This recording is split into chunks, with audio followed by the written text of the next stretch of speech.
बीड लोकसभा निवडणुकीचा झंझावात सुरू आहे।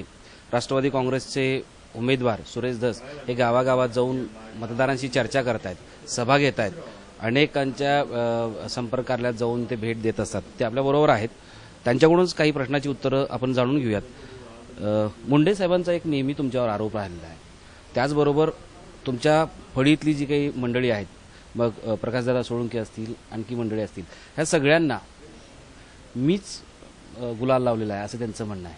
काय नेमकं?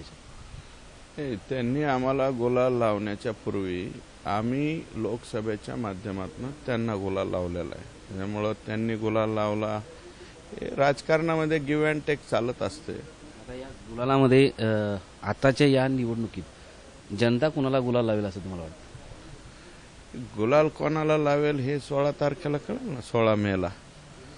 परंतु यावेळेस लोकांनी ठरवलेलं आहे, बीड जिल्हा आहे हा, भल्या भल्यांचं नीट करणारा हा जिल्हा आहे आणि यावेळेस जिल्ह्याने ठरवलेलं आहे काय ते कळेल तुम्हाला 16 मेला।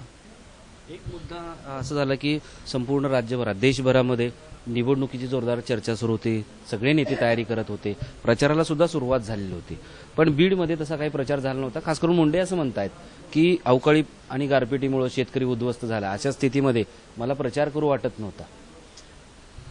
ते प्रचार करत नव्हते, फक्त मुंबईला त्यांच्या निवासस्थानी बसून बीड जिल्ह्यातले सगळे हा फोडता येतो का, ते फोडता येतो का, कारण त्यांचे ते गोळा करण्याचं काम चाललेलं असतं, लोक हे ते सगळं तिथं चालू होतं आणि हे असं बोलण्यापुरतं आहे, ते कृतीत काही नाही, फक्त लोकांची सिंपती मिळवण्यासाठी तेवढं बोलायचं, सहानुभूती मिळावी म्हणून, बाकी सगळं त्यांचं चालूच असतं।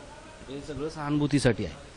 नाटक कंपनी हो, काही उपयोग नाही, ते फक्त बोलण्यापुरतं नाटक दाखवायचं, बोलायचं एक, करायचं एक, हे अशी त्यांची उक्ती आहे। मुंडेंच्या चेहऱ्यावर गेल्या काही दिवसांपासून असं एक टेन्शन आल्यासारखं वाटतंय, तुमच्या चेहऱ्यावर तर काय दिसत नाही, काय नेमकं रहस्य कायचं? अहो चंद्र, टेन्शन का आलंय त्यांच्यावरती?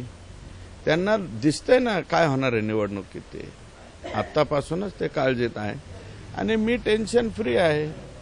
का आहे की निवडणुकीमध्ये आम्हाला चांगला प्रतिसाद मिळतोय, लोकांचा प्रतिसाद चांगला मिळतोय, आमचे सगळे कार्यकर्ते कामाला लागले आणि मेन म्हणजे जनरल गोर गरीब दीन दलित जो माणूस आहे तो सध्या सगळ्या कॅटेगरीचा माणूस आमच्याकडे यायला लागलेला आहे आणि तो आम्हाला मतं देणार आहे, त्याच्यामुळे टेन्शन काहीच नाही।